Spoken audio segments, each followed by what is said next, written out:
ଏହି ପାଞ୍ଚଟି ରାଶିର ପୁଅମାନେ ମହିଳାମାନଙ୍କ ହୃଦୟରେ ରାଜ କରନ୍ତି। ଆଜି ଆମେ ଆପଣଙ୍କୁ ଏପରି ପାଞ୍ଚଟି ରାଶିର ବ୍ୟକ୍ତିବିଶେଷଙ୍କ ବିଷୟରେ କହିବୁ ଯେଉଁମାନେ ମହିଳାମାନଙ୍କ ହୃଦୟରେ ରାଜ କରନ୍ତି। ତୁଳା ରାଶି। ଏହି ରାଶିର ପୁରୁଷ ପ୍ରେମ ମାମଲାରେ ବହୁତ ଭାଗ୍ୟଶାଳୀ ଅଟନ୍ତି। ଏମାନଙ୍କୁ ଭଲ ପାଉଥିବା ଲୋକମାନେ ଏମାନଙ୍କ ପାଖକୁ ଟାଣି ହୋଇ ଆସିଥାନ୍ତି ଓ ଏହି ରାଶିର ଲୋକମାନେ ବେଶୀ ଚେଷ୍ଟା କରିବାକୁ ପଡ଼ିନଥାଏ। ବନ୍ଧୁଗଣ, ଏମାନଙ୍କ ବ୍ୟକ୍ତିତ୍ୱ ବହୁତ ଭଲ ହୋଇଥାଏ ଯାହା ମହିଳାମାନଙ୍କୁ ଆକର୍ଷିତ କରିଥାଏ। ମହିଳାମାନେ ଏହି ରାଶିର ପୁରୁଷମାନଙ୍କ କଥା ଏବଂ ପ୍ରେମରେ ପ୍ରଭାବିତ ହୋଇଥାନ୍ତି। ବନ୍ଧୁଗଣ, ଏହି ରାଶିର ପୁରୁଷମାନେ ମହିଳାମାନଙ୍କୁ ଆକର୍ଷିତ କରିବା ପାଇଁ ବେଶୀ ଚେଷ୍ଟା କରିବାକୁ ପଡ଼ିନଥାଏ। ତାହା ଆପେ ଆପେ ଏହି ରାଶିର ବ୍ୟକ୍ତିଙ୍କ ପାଖକୁ ଟାଣି ହୋଇଥାଏ। ମିଥୁନ ରାଶି। ଏହି ରାଶିର ବ୍ୟକ୍ତିବିଶେଷମାନେ ବହୁତ ଖୋଲା ମନ ବା ସଫା ହୃଦୟର ହୋଇଥାନ୍ତି। ଏମାନେ ନିଜ ସହ ଥିବା ସମସ୍ତ ଲୋକମାନଙ୍କ ବିଶେଷ ଧ୍ୟାନ ରଖନ୍ତି।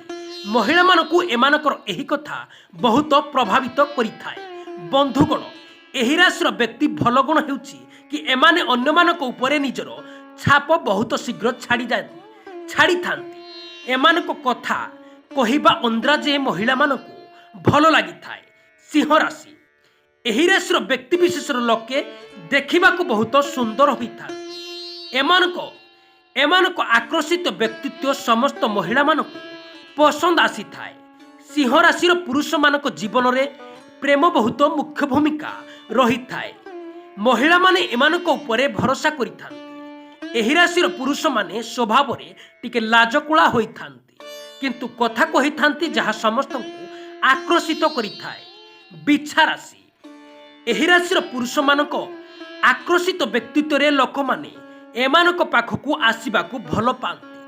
ଏହି ରାଶିର ବ୍ୟକ୍ତି କଥା କହିବାରେ ମାହିର ଅଟନ୍ତି।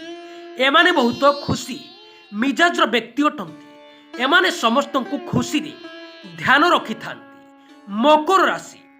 ଏହି ରାଶିର ପୁରୁଷମାନେ ବହୁତ ବୁଦ୍ଧିମାନ ହୋଇଥାନ୍ତି। ଏମାନେ ତାଙ୍କର ନିଜ ବୁଦ୍ଧି ବଳରେ ସବୁ ପ୍ରକାର ପରିସ୍ଥିତିକୁ ସାମ୍ନା କରିବାରେ ସମର୍ଥ ହୋଇଥାନ୍ତି।